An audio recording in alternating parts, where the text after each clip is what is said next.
जय श्री कृष्णा, राधे राधे। आप सभी को विनायक चतुर्थी की हार्दिक शुभकामनाएं।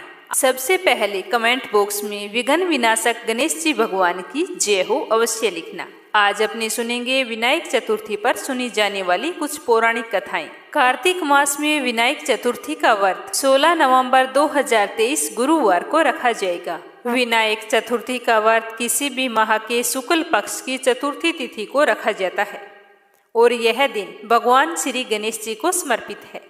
अतः धार्मिक मान्यता के अनुसार इस दिन व्रत रखने वालों पर श्री गणेश अत्यंत प्रसन्न होते हैं और उन्हें शुभ आशीष देकर उसके जीवन के सारे कष्टों को हर लेते हैं, क्योंकि गणेश जी को याद किए बिना तो हमारा कोई भी शुभ कार्य संपन्न नहीं होता। हिंदू धर्म में श्री गणेश जी का प्रिय चतुर्थी व्रत किया जाता है।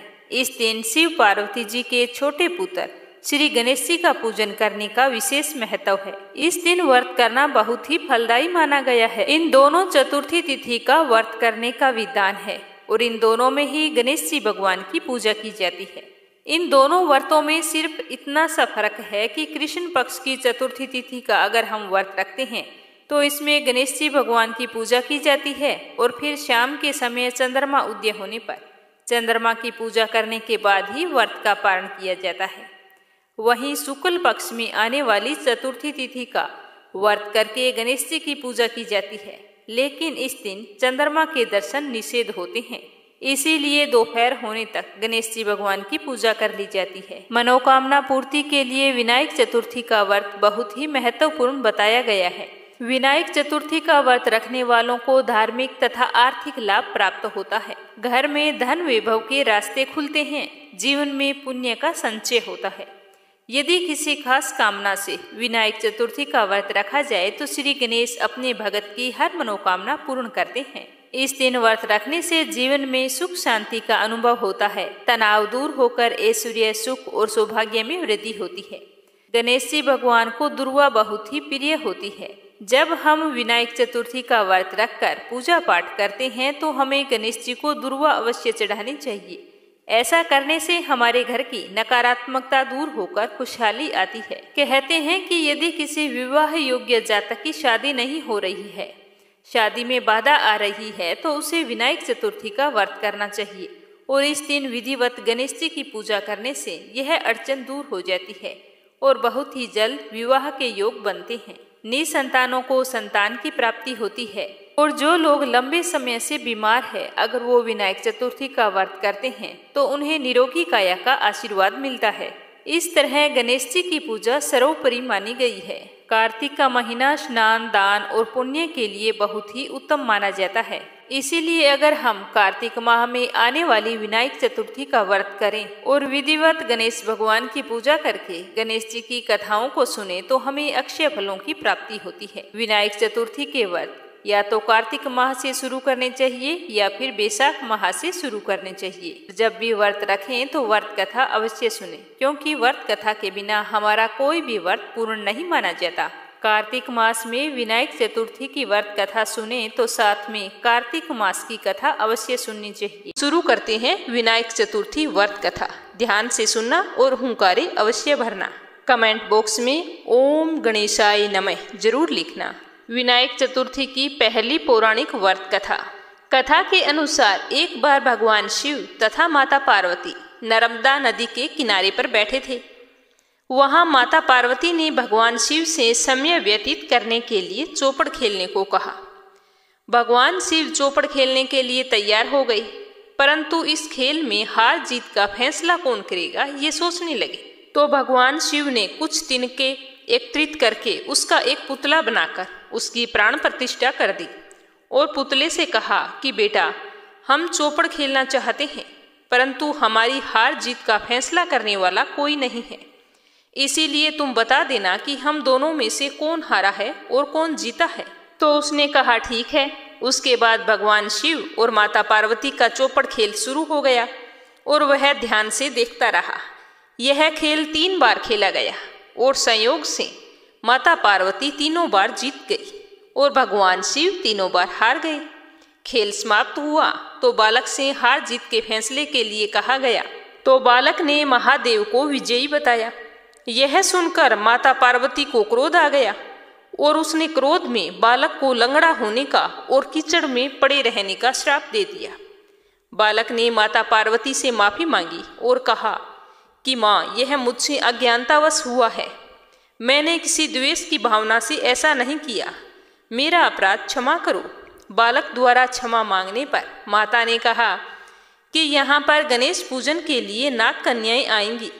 उनके कहे अनुसार तुम गणेश जी का व्रत करना, ऐसा करने से तुम मुझे प्राप्त करोगे। यह कहकर माता पार्वती भगवान शिव के साथ कैलाश पर्वत पर चली गई। 1 वर्ष तक वह वहां पर पड़ा रहा। 1 वर्ष के बाद उस स्थान पर नाग कन्याएं आई। तब उस बालक ने नाग कन्याओं से श्री गणेश के व्रत की विधि पूछी, तो उन्होंने सारी विधि पूरे नियम से उन्हें बता दी। तो उस बालक ने 21 दिन तक लगातार गणेश जी का व्रत किया। उसकी श्रद्धा से गणेश जी प्रसन्न हुए और उस बालक को साक्षात दर्शन दिए और कहा कि मनवांछित फल मांगो। तो उस बालक ने कहा कि हे विनायक जी, मुझ में इतनी शक्ति दो कि मैं अपने पैरों पर चलकर कैलाश पर्वत पर पहुंच सकूं और वे इसे देखकर प्रसन्न हों। तब गणेश जी बालक को वरदान देकर अंतर्ध्यान हो गए। गणेश जी के आशीर्वाद से वह बालक एकदम से ठीक हो गया। उसे अपने आप को देखकर खूब खुशी हुई और वह अपने पैरों पर चलकर कैलाश पर्वत पर पहुंचा। तो उसे देखकर भगवान शिव को और माता पार्वती को बहुत ही आश्चर्य हुआ। तो उन दोनों ने उस बालक से पूछा कि यह सब कुछ कैसे हुआ। तो उसने अपने किए हुए विनायक व्रत और पूजा विधि के बारे में उन दोनों को बताया। तो यह सब सुनकर भगवान शिव ने सोचा कि क्यों ना मैं भी इस व्रत को करूं, क्योंकि चौपड़ वाले दिन से ही माता पार्वती शिव जी से नाराज हो गई थी। इसीलिए देवी के रुष्ट होने पर भगवान शिव ने भी बालक के बताए अनुसार 21 दिनों तक श्री गणेश का व्रत किया और इस व्रत के प्रभाव से माता पार्वती के मन में शिव के प्रति जो नाराजगी थी वो समाप्त हो गई। तो पार्वती ने भगवान शिव से पूछा कि ये सब कुछ कैसे हुआ, मैं तो आपसे बहुत ज्यादा नाराज थी। तब भगवान शिव ने कहा कि मैंने भी श्री गणेश के 21 दिन व्रत किए हैं। तो व्रत की विधि भगवान शंकर ने माता पार्वती को दोबारा बताई। तो सारी विधि सुनकर माता पार्वती के मन में भी अपने पुत्र कार्तिकेय से मिलने की इच्छा जागृत हुई।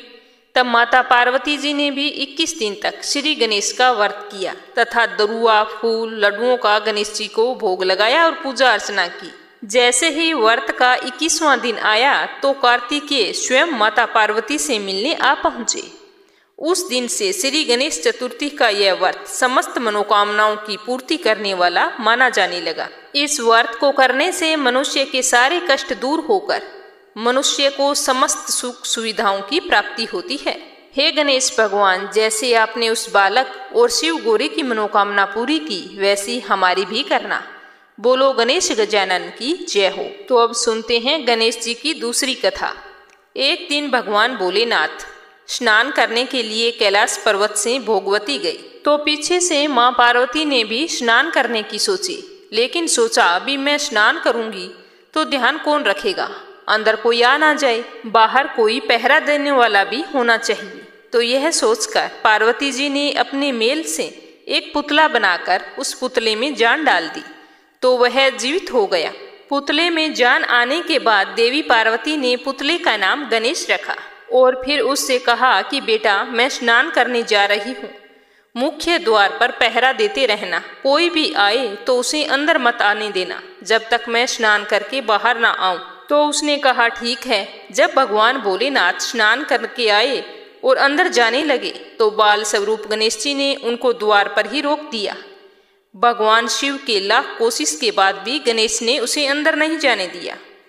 गणेश जी द्वारा इस तरह बार बार रोकना भगवान शिव को अपना अपमान महसूस हुआ और गुस्से में आकर बालक गणेश का सिर धड़ से अलग कर दिया और अंदर चले गए।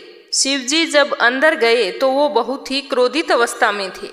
तो देवी पार्वती ने सोचा कि भोजन में देरी की वजह से वो नाराज हैं, इसीलिए उन्होंने जल्दी जल्दी 2 थालियों में भोजन परोसकर उनके सामने रखा और भोजन करने के लिए निवेदन किया। 2 थालियां लगी देखकर शिव जी ने उनसे पूछा कि दूसरी थाली किसके लिए है। तब माता पार्वती ने कहा कि दूसरी थाली पुत्र गणेश के लिए है, जो द्वार पर पहरा दे रहे हैं। तब भगवान शिव ने देवी पार्वती से कहा कि मैंने तो उसका सिर धड़ से अलग कर दिया है, उसने मुझे अंदर नहीं आने दिया था। पार्वती यह सुनकर बहुत ही दुखी हुई और विलाप करने लगी कि स्वामी, मैंने ही उसे बोला था कि जब तक मैं स्नान करके बाहर ना आऊं किसी को अंदर मत आने देना। आपने यह क्या कर दिया? और हाथ जोड़कर गणेश को जीवित करने का आग्रह करने लगी।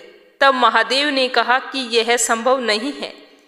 यह एक ही बात से संभव हो सकता है कि अगर कोई माँ अपने बच्चे की तरफ पीठ करके सो रही है, ऐसा बालक अगर मिल जाता है तो उसका सिर मैं आपके बच्चे पर लगा सकता हूँ। तो यह सुनकर माँ पार्वती बोली कि ऐसा बच्चा कहाँ मिलेगा। तो दोनों ऐसे बच्चे की खोज में निकल गए, पर उन्हें ऐसा कोई बच्चा नहीं मिला जिसकी माँ उसकी तरफ पीठ करके सो रही हो। जब वे ढूंढकर वापिस आ रहे थे तो रास्ते में एक हथनी सो रही थी और उसने अपने बच्चे की तरफ पीठ कर रखी थी। जब भगवान भोलेनाथ ने यह देखा तो उस हथनी के बच्चे का सर लाकर गणेश की धड़ से जोड़ दिया और वो जीवित हो गया। लेकिन माँ पार्वती गणेश जी का ऐसा रूप देखकर बहुत दुखी हुई और भगवान भोलेनाथ से कहने लगी कि हे नाथ, आपने ये क्या कर दिया? जब सारे लोग इसका ये रूप देखेंगे तो मजाक बनाएंगे और मैं मेरे बच्चे का मजाक सहन नहीं कर सकती। तो भगवान भोलेनाथ बोले कि पार्वती जी, आपको इसके बारे में चिंता करने की जरूरत नहीं है। आपका पुत्र गणेश जी सब देवताओं में सर्वप्रथम पूजनीय होगा।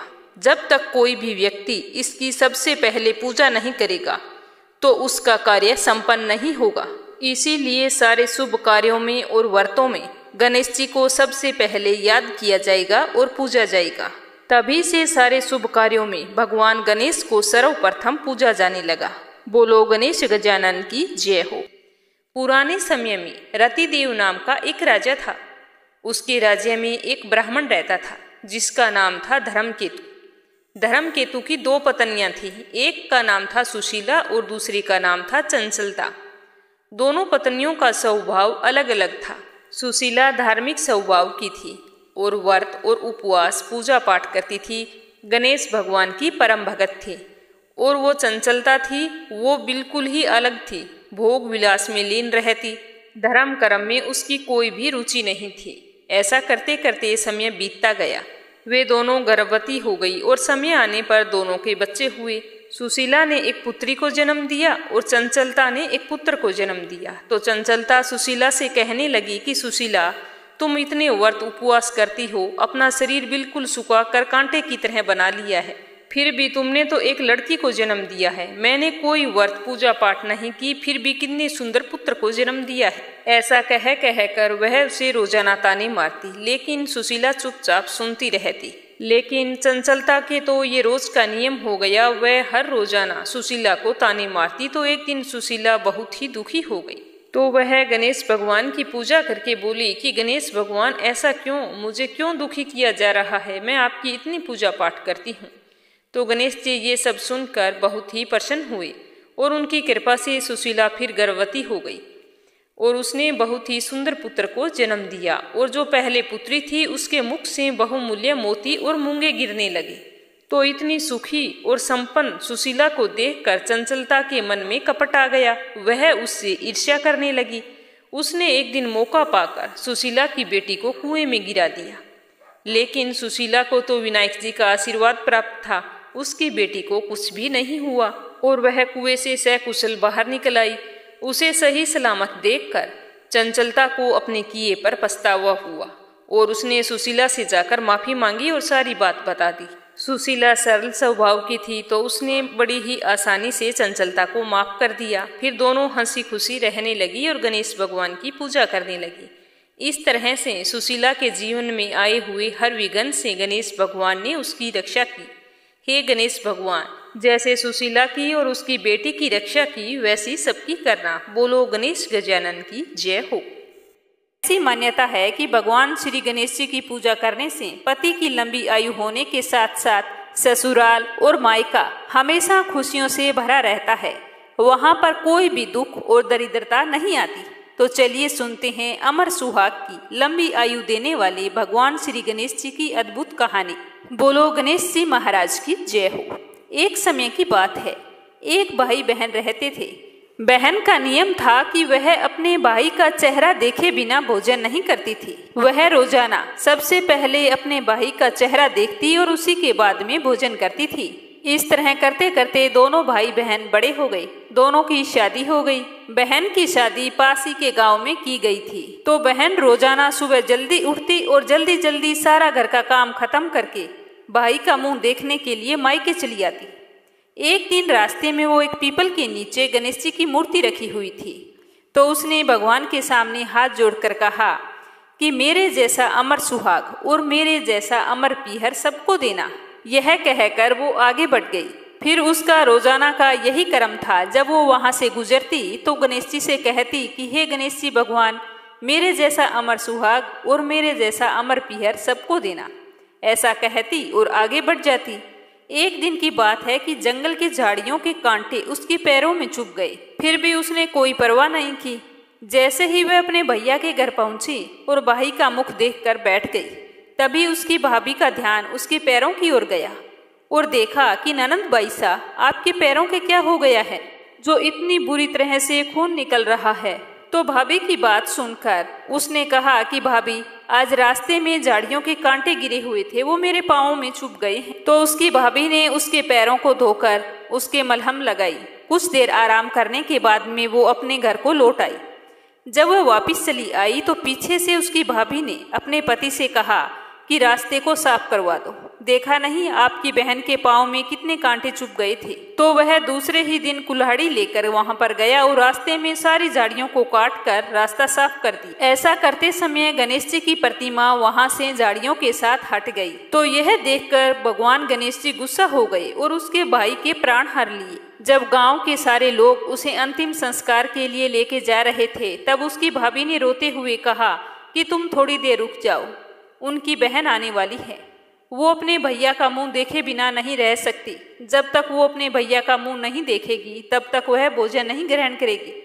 तो उसकी बात सुनकर लोगों ने कहा कि आज तो वह अपने भाई का मुख देख लेगी, पर कल कैसे देखेगी। तो उसने कहा कि आज मेरे कहने से आप रुक जाओ। तो सारे गांव वाले उसकी बहन के आने का इंतजार करने लगे। हर रोज की तरह बहन अपने भाई का मुख देखने के लिए जंगल में निकली। तब जंगल में उसने देखा कि सारा रास्ता साफ किया हुआ है। जब वह आगे बढ़ी तो देखा कि सिद्धि विनायक को वहां से हटा दिया है। तब उसने जाने से पहले गणेश जी को वहां से उठाया और कपड़े से साफ करके अच्छे स्थान पर रखकर हाथ जोड़कर कहा कि हे गणेश भगवान, मेरे जैसा अमर सुहाग और मेरे जैसा अमर पीहर सबको देना। ऐसा कहकर वो आगे निकल गई। तो भगवान सोचने लगे कि अगर मैंने आज इसकी बात नहीं सुनी तो मुझे कौन मानेगा और कौन मेरी पूजा करेगा। तब सिद्धि विनायक ने उसे आवाज दी कि बेटी, इस खेजड़ी की 7 पत्तियां लेकर जा और उसे कच्चे दूध में घोलकर अपने भाई के ऊपर छिंटा मार देना, वह उठकर बैठ जाएगा। यह सुनकर जब बहन पीछे मुड़ी तो वहां पर कोई नहीं था। तो वह सोचने लगी कि ठीक है, जैसा मेरे को कहा है वैसा मैं कर लेती हूँ। तो उसने 7 खेजड़ी के पत्ते तोड़े और अपने भैया के घर पहुंची। तो उसने वहां पर देखा कि बहुत सारे लोग इकट्ठा होकर बैठे हैं। भाभी रो रही है और भैया की लाश रखी हुई है। तो उसने उन 7 पत्तियों को बताए अनुसार कच्चे दूध में घोलकर अपने भैया के ऊपर छिंटा दे दिया। तो उसका भाई हर हर करता हुआ उठकर बैठ गया और कहने लगा कि आज तो मुझे बहुत ही गहरी नींद आई। तो उसकी बात सुनकर उसकी बहन बोली कि भैया, ऐसी नींद तो किसी दुश्मन को भी ना आए। तो उसका भाई बोला, क्यों बहन, ऐसा क्या हुआ और इतने सारे लोग इकट्ठे होकर क्यों बैठे हैं। तो उसकी बहन ने सारी बात अपने भैया को बताई। तो सारे गांव वाले गणेश जी के चमत्कार से हैरान हो गए और फिर उसी दिन से सारे लोग गणेश जी की पूजा पूरे श्रद्धा भाव से नियमानुसार करने लगे। कमेंट बॉक्स में जय हो लक्ष्मी नारायण की, जय हो कृष्ण कन्हैया की अवश्य लिखना। भगवान श्री हरि विष्णु के अनंत स्वरूपों की जय हो। नेमिषारण्य तीर्थ में श्री सूत जी ने 88,000 सनकादि ऋषियों से कहा कि अब मैं आपको कार्तिक मास की कथा विस्तार पूर्वक सुनाता हूँ, ध्यान पूर्वक सुनना। इसे सुनने मात्र से ही मनुष्य के सभी पाप नष्ट हो जाते हैं और अंत समय में बैकुंठ धाम की प्राप्ति होती है। सूत जी कहते हैं कि भगवान श्री कृष्ण जी से अनुमति लेकर देव ऋषि नारद के जाने के बाद में सत्यभामा प्रसन्न होकर भगवान श्री कृष्ण से बोले कि हे प्रभु, मैं धन्य हुई, मेरा जन्म सफल हुआ। मुझ जैसी त्रिलोक्य सुंदरी के जन्मदाता भी धन्य हैं। मैं बहुत ही सौभाग्यशाली हूँ जो आपकी 16,000 स्त्रियों के बीच में आपकी परम प्यारी पत्नी बनी। मैंने आपके साथ नारद जी को वह कल्प वृक्ष आदि पुरुष विधि पूर्वक दान में दिया था, परंतु वही कल्प वृक्ष मेरे घर पर लहराया करता है। यह बात मृत्यु लोक में किसी को भी ज्ञात नहीं है। हे त्रिलोकीनाथ, मैं आपसे कुछ पूछने की इच्छा रखती हूँ। तो भगवान श्री कृष्ण की आज्ञा देने पर सत्यभामा पूछने लगती है कि आप मुझे कृपया करके कार्तिक मास महात्म्य की कथा विस्तार पूर्वक सुनाइए। इस महात्म्य को सुनकर मेरा हित हो और जिसके करने से कल्प पर्यंत भी आप मुझसे कभी विमुख ना हो। तो सूत जी आगे कहते हैं कि सत्यभामा के ऐसे वचन सुनकर भगवान श्री कृष्ण ने हंसते हुए सत्यभामा का हाथ पकड़ा और अपने सेवकों को वहीं रुकने के लिए कहकर विलास युक्त अपनी पत्नी को कल्प वृक्ष के नीचे लेकर गए और वहां जाकर हंसकर बोले कि हे प्रिय, 16,000 रानियों में तुम मुझे प्राणों के समान प्यारी हो। तुम्हारे लिए मैंने इंद्र एवं देवताओं से भी विरोध किया था। हे कांते, जो बात तुमने मुझसे पूछी है उसे ध्यान पूर्वक सुनो। एक दिन मैं तुम्हारी इच्छा पूर्ति के लिए गरुड़ पर सवार होकर इंद्रलोक गया और वहां जाकर कल्प वृक्ष मांगा तो इंद्र ने मना कर दिया। इंद्र द्वारा मना करने पर इंद्र और गरुड़ में घोर संग्राम युद्ध हुआ और गौलोक में भी गरुड़ गौओं से युद्ध करने लगे। गरुड़ की चोंच की चोट से उनके कान एवं पूंछ कटकर गिरने लगे, जिससे 3 वस्तुएं उत्पन्न हुई। कान से तंबाकू, पूंछ से गोभी और रक्त से मेहंदी बनी। इन तीनों का प्रयोग करने वाले को मोक्ष नहीं मिलता। तब गौओं ने क्रोधित होकर गरुड़ पर वार किया, जिससे उनके 3 पंख टूटकर गिर गए। तो गरुड़ के पहले पंख से नीलकंठ, दूसरे पंख से मोर और तीसरे से चकवा चकवी उत्पन्न हुए। तो हे प्रिय, इन 3 चीजों का दर्शन करने मात्र से ही शुभ फल प्राप्त हो जाता है। तो यह सुनकर सत्यभामा ने कहा कि हे प्रभु, कृपया मुझे मेरे पूर्व जन्म के विषय में बताइए कि मैंने पूर्व जन्म में कौन कौन से दान, व्रत व जप नहीं किए हैं और मेरा स्वभाव कैसा था, मेरे जन्मदाता कौन थे और मुझे मृत्यु लोक में जन्म क्यों लेना पड़ा। मैंने ऐसा कौन सा पुण्य कर्म किया था जिससे मैं आपकी अर्धांगिनी हुई। तो श्री कृष्ण भगवान कहने लगे कि हे प्रिय, अब मैं तुम्हारे द्वारा पूर्व जन्म में किए गए पुण्य कर्मों को विस्तार पूर्वक कहता हूँ, उसे सुनना। पूर्व समय में सतयुग के अंत में मायापुरी में अत्रि गोत्र में वेद वेदांत का ज्ञाता देव शर्मा नामक एक ब्राह्मण निवास करता था। वह प्रतिदिन अतिथियों की सेवा, हवन और सूर्य भगवान का पूजन किया करता था। वह सूर्य के समान तेजस्वी था। वृद्धावस्था में उसे गुणवती नामक कन्या की प्राप्ति हुई। उस पुत्रहीन ब्राह्मण ने अपनी कन्या का विवाह अपने ही चंद्र नामक एक शिष्य के साथ कर दिया। वह चंद्र को अपने पुत्र के समान मानता था और चंद्र भी उसे अपने पिता की भांति सम्मान देता था। एक दिन वे दोनों कुश व समिधा लेने के लिए जंगल में गए। जब वे हिमालय की तलहटी में भ्रमण कर रहे थे, तब उन्हें एक राक्षस आता हुआ दिखाई दिया। उस राक्षस को देखकर भय के कारण उनके अंग शिथिल हो गए और वे वहां से भागने में असमर्थ हो गए। तब उस काल के समान राक्षस ने उन दोनों को मार डाला। लेकिन वो तो धर्मात्मा थे, इसीलिए मेरे पार्षद उन्हें मेरे बैकुंठ धाम में मेरे पास ले आए। उन दोनों द्वारा आजीवन सूर्य भगवान की पूजा किए जाने के कारण मैं उन दोनों पर अति प्रसन्न हुआ। गणेश जी, शिव जी, सूर्य व देवी, इन सब की पूजा करने वाले मनुष्य को स्वर्ग की प्राप्ति होती है। मैं एक होता हुआ भी काल और कर्मों के भेद से 5 प्रकार का होता हूँ। जैसे एक देवदत्त, पिता, भ्राता आदि नामों से पुकारा जाता है। जब वे दोनों विमान पर आरूढ़ होकर सूर्य के समान तेजस्वी, रूपवान, चंदन की माला धारण किए हुए मेरे भवन में आए, तो वे दिव्य भोगों को भोगने लगे। और उधर गुणवती को जब पता चला कि एक राक्षस ने उसके पिता एवं पति दोनों को मार दिया है, तो वह विलाप करने लगी और कहने लगी कि हे नाथ, हे पिताश्री, मुझको त्याग कर तुम कहाँ चले गए? मैं अकेली स्त्री तुम्हारे बिना अब क्या करूँगी? मेरे भोजन, वस्त्र आदि की व्यवस्था कौन करेगा? घर में प्रेम पूर्वक मेरा पालन पोषण कौन करेगा? मैं कुछ भी नहीं कर सकती। मुझ विधवा की रक्षा कौन करेगा? मैं कहाँ जाऊं, क्या करूं? मेरे पास कोई ठिकाना नहीं है। इस प्रकार विलाप करती हुई गुणवती चक्कर खाकर धरती पर गिर पड़ी और बेहोश हो गई। बहुत देर तक वह बेहोशी की हालत में पड़ी रही। जब उसे होश आया तो वह पहले की भांति करुण विलाप करते हुए शोक सागर में डूब गई।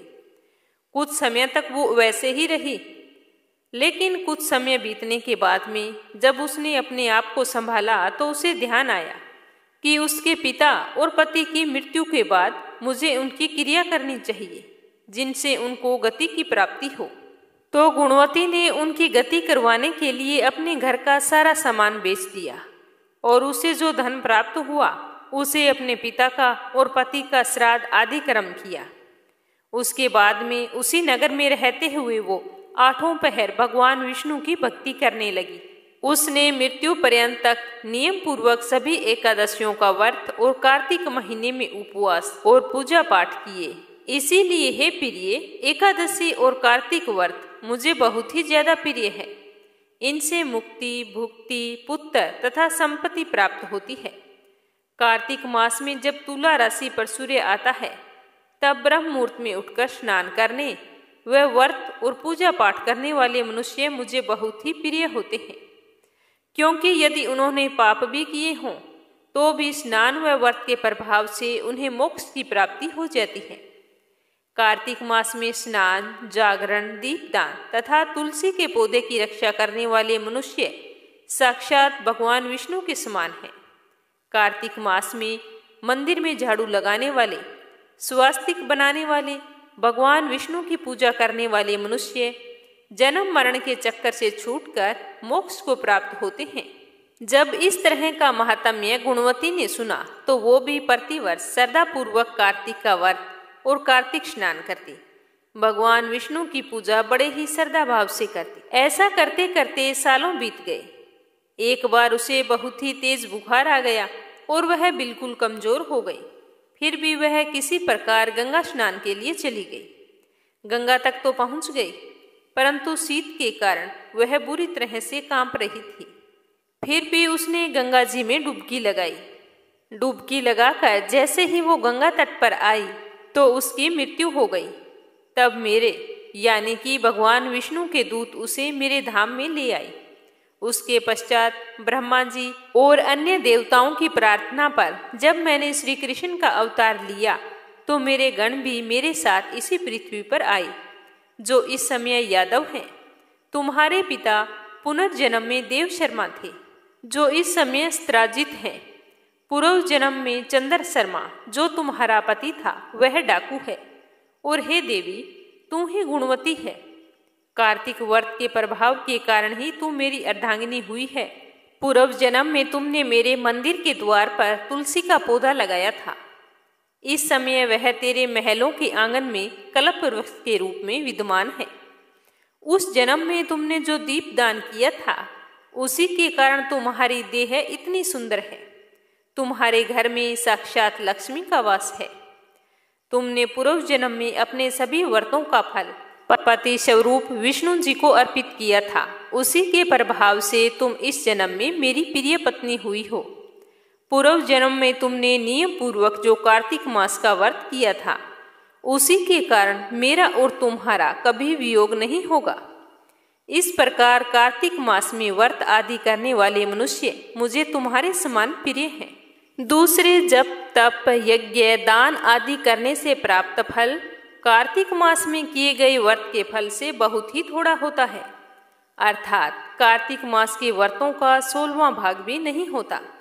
इस प्रकार सत्यभामा भगवान श्री कृष्ण के मुख से अपने पूर्व जन्म की पौराणिक कथा सुनकर आपको कैसा लगा, कमेंट बॉक्स में जरूर बताना और साथ ही इस वीडियो को ज़्यादा से ज़्यादा शेयर करना। अगर आपने मीरा भक्ति चैनल को सब्सक्राइब नहीं किया है तो जरूर करना। गणेश भगवान आपकी सारी मनोकामनाएं पूर्ण करें। आप सदा सर्वदा सुखी रहें, संपन्न रहें। जय श्री कृष्णा। राधे राधे।